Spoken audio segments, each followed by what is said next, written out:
Mic নিয়ে আসেন, mic mic mic কিছু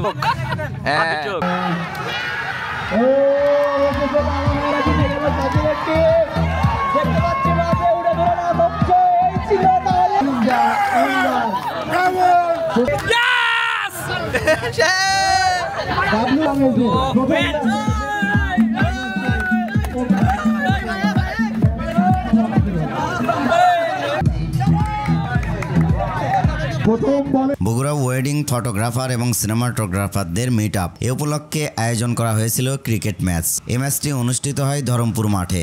একদিনে টুর্নামেন্ট শেষ করতে হবে এবং আমাদের অনেকগুলো অ্যাক্টিভিটিস থাকার কারণে সকাল 8টায় সবাইকে ধরমপুর মাঠে উপস্থিত হতে বলা হয় এবং সবাই 8টার মধ্যে ইনশাল্লাহ চলে আসে ধরমপুর মাঠে। এরপর খাতাতে সিগনেচার করে আইডি কার্ড, টি শার্ট এবং নাস্তা দেওয়া হয় সবাইকে। সেই নাস্তা সেরে নিয়ে আমরা গ্রুপ ফটো সেশন করি। তারপরে টস করে প্রথমে 2 দল খেলা শুরু করে, বাকিরা সবাই সাইটে প্র্যাকটিস করতে থাকে। অন্যদিকে আকাশে রোদ বৃষ্টির খেলা চলছিল, অপর প্রান্তে ধরমপুর মাঠে চলছিল আমাদের ক্রিকেট টুর্নামেন্ট। আমাদের অনুষ্ঠানকে সুন্দর এবং প্রাণবন্ত করতে 2 ভাগে ভাগ করা হয়েছিল। প্রথমার্ধে ছিল ক্রিকেট টুর্নামেন্ট এবং বগুড়ার বিখ্যাত আলুঘাটি এবং দ্বিতীয়ার্ধের অনুষ্ঠান জলেশ্বরীতলা সিটি কনভেনশন হলে অতিথিদের আসন গ্রহণ, ফুল দিয়ে বরণ এবং সম্মাননা ক্রেস্ট প্রদান। যাই হোক, প্রথমার্ধে শুরু হয়ে যায় ক্রিকেট টুর্নামেন্ট। একে একে প্রত্যেকটি দল তাদের পারফরমেন্স দেখাতে থাকে ধরমপুর মাঠে। সবাই চ্যাম্পিয়ন হওয়ার জন্য মরিয়া, কেউ কাউকে ছাড় দিচ্ছিল না। ট্রফিটা নিতেই হবে এমন একটা মনোভাব নিয়ে সবাই কিন্তু মাঠে খেলতে নামে। একে একে প্রত্যেকটি দল হার মানিয়ে শেষ পর্যন্ত রাহুল ভাইয়ের দল হয় চ্যাম্পিয়ন এবং ট্রফি বিতরণ শেষে আমাদের শুরু হয় সেই বগুড়ার বিখ্যাত আলুঘাটি খাওয়া। আমবাগানের মধ্যে ঢালা বিছানায় আলুঘাটি খাওয়ার যে কি মজা, এটা যারা খেয়েছে তারাই বলতে পারবে। আব্দুল মোমিন ভাই এবং তৌহিদ পারভেজ বিপ্লব ভাই বিজয়ী এবং রানার্স আপের হাতে ট্রফি তুলে দেওয়ার মাধ্যমে আমাদের ক্রিকেট টুর্নামেন্টের সমাপ্তি ঘটে। ডাব্লিউপিসিবির সদস্যরা কিভাবে আলুঘাটির ম্যাচ দেয় সেটা একটু দেখে আসি, চলেন।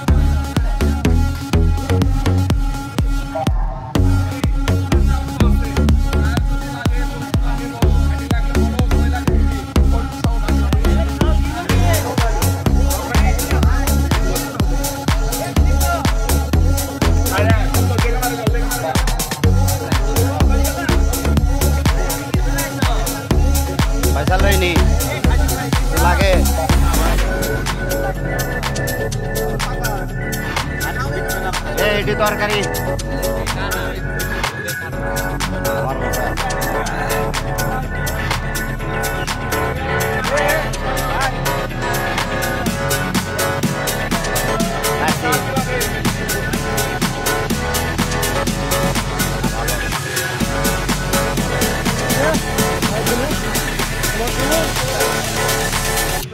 খাইয়ে উনকে পড়ে গেল আমাকে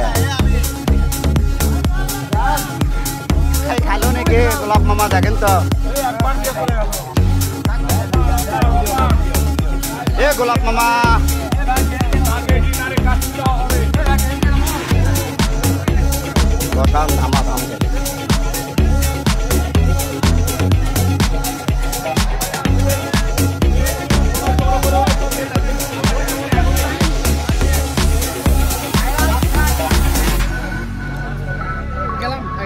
আচ্ছা আসেন, 8টার দিকে আসেন।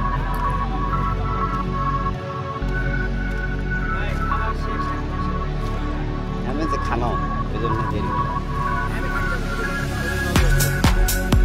বসা দিছে।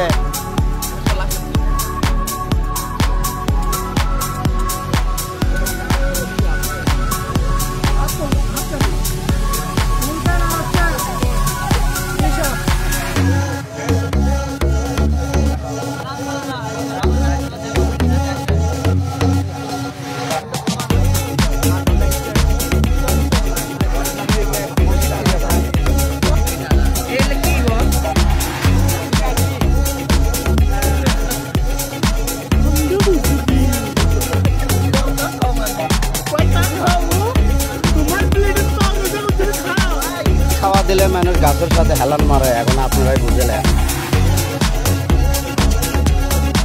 ডাব্লিউপিসিবি বগুড়ার দ্বিতীয়ার্ধের প্রোগ্রাম শুরু হয় সিটি কনভেনশন হলে। একে একে আমাদের আমন্ত্রিত অতিথিরা আসতে থাকেন। তাদেরকে আসন গ্রহণ, ফুল দিয়ে বরণ এবং সম্মাননা ক্রেস্ট প্রদান করা হয়। এরপরে আমাদের স্পন্সরশিপগণ একে একে আসতে থাকে, তাদেরকে সম্মাননা ক্রেস্ট প্রদান করা হয়। এরপরে শুরু হয় আমাদের লটারি খেলা। লটারি খেলা শেষে রাতের ডিনার শেষ করে ঝাঁকানাকা ড্যান্সের মাধ্যমে আমাদের ডাব্লিউপিসিবির গ্র্যান্ড মিটআপ 2025-এর প্রোগ্রামের সমাপ্তি ঘটে। ইনশাল্লাহ আমরা সবাই একত্রিত থাকলে আরো বড় সড়ো করে বগুড়ায় ডাব্লিউপিসিবির গ্র্যান্ড মিটআপ আয়োজন করা হবে 2026 সালে ইনশাল্লাহ। সে পর্যন্ত সবাই ভালো থাকুন, সুন্দর থাকুন এবং সুস্থ থাকুন। আল্লাহ হাফেজ।